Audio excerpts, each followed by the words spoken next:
తయారీకి కావలసిన పదార్థాలు: సేమియా 150 గ్రాములు, పంచదార 3/4 కేజీ, ముంతమాడి పప్పు గుప్పెడు, ఎండు ద్రాక్ష గుప్పెడు, ఇలాచి తగినంత, సబ్బు బియ్యం 150 గ్రాములు, నెయ్యి 50 గ్రాములు, మిల్క్ మేడ్ ఇది ఆప్షనల్ మాత్రమే, పాలు 1 లీటర్, వాటర్ తగినంత, ఫుడ్ కలర్ చిటికెడు ఇది కూడా ఆప్షనల్ మాత్రమే, మీకు నచ్చినట్లయితే వేసుకోవచ్చు లేదంటే వదలచ్చు.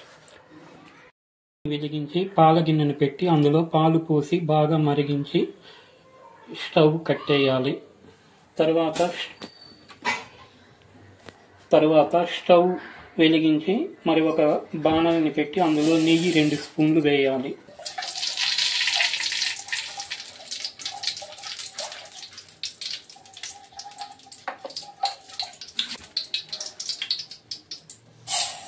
నెయ్యి కరిగాక అందులో జీడిపప్పు వేసి దోరగా వేపి తీసి పక్కన పెట్టుకోవాలి.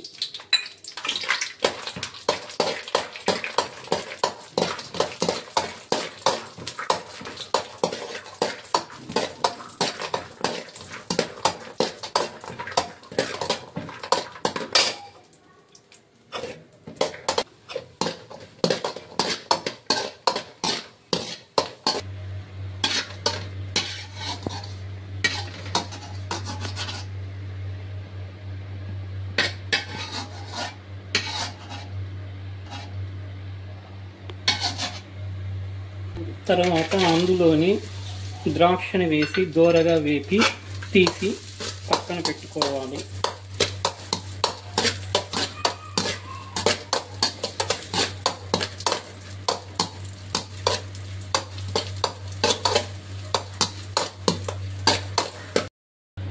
తర్వాత సేమియా కూడా బాణలలో వేసి వేపి తీసి పక్కన పెట్టుకోవాలి.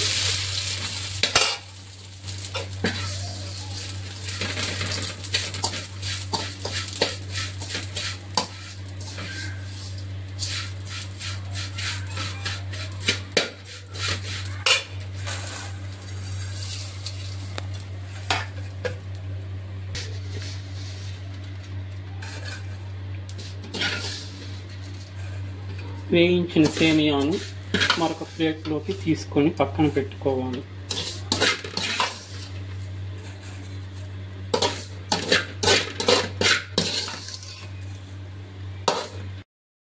తర్వాత ఈ బాణలిలో 2 లీటర్ల నీళ్ళని వేసి మరిగించుకోవాలి. తర్వాత స్టవ్ వెలిగించి కుక్కర్లో కొద్దిగా నీళ్లు వేసి నానబెట్టిన సబ్బు బియ్యం గిన్నెను అందులో పెట్టి మూత పెట్టి కుక్కర్ మూత పెట్టుకోవాలి.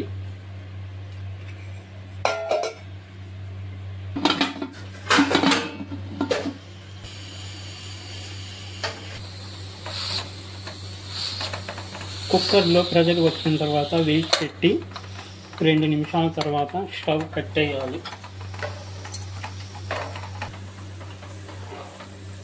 బాణలిలో నీరు మరిగిన తర్వాత వేయించిన సేమియాని నీళ్ళల్లో వేసి ఉడకబెట్టుకోవాలి.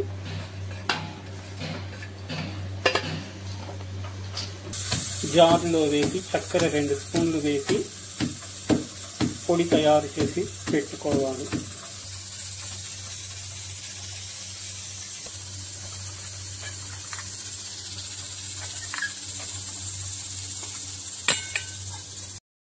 పంచదార వేసి పాకం వచ్చేంత వరకు కలుపుకోవాలి.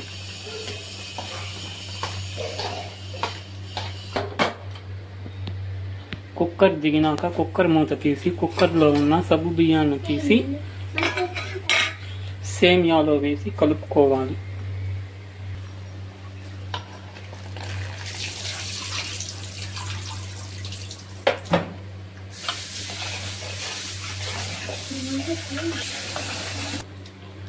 ఇందులో చిటికెడు ఫుడ్ కలర్ వేసి కలుపుకోవాలి. ఇది ఆప్షనల్ మాత్రమే, మీకు నచ్చితే వేసుకోవచ్చు, వేసరం లేదు.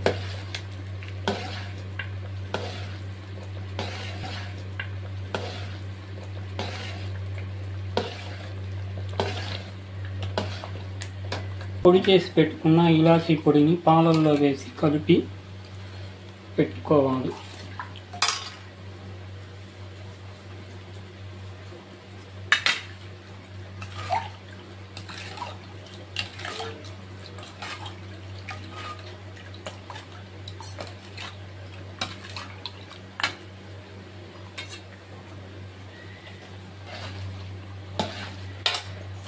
ఉడికిన సేమియాలో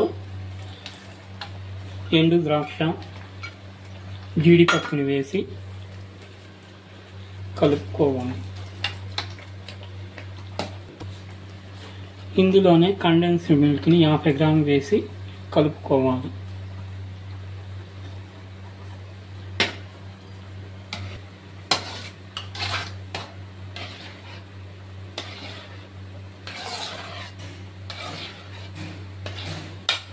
స్టవ్ కట్టేయాలి.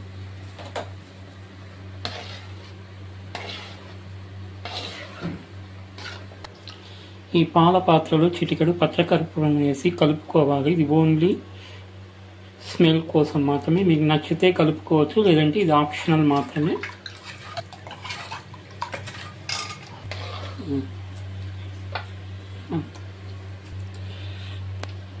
తర్వాత ఈ సేమియా ఖీర్ బాగా చల్లారిన తర్వాత ఈ కాచి చల్లార్చిన పాలను సేమియా కడాయిలో వేసి కలుపుకోవాలి.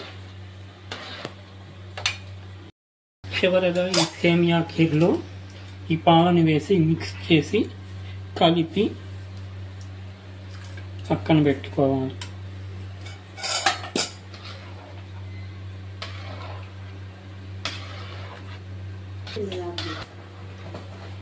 ఈ పాయసాన్ని మరొక స్టీల్ పాత్రలో పోసుకుందాము.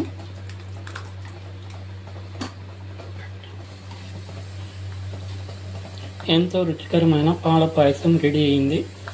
హలో వ్యూవర్స్, నేను చేసిన ఈ పాల పాయసం రెసిపీ మీకు నచ్చినట్లయితే లైక్ చేయండి, సబ్స్క్రైబ్ చేయండి దయచేసి.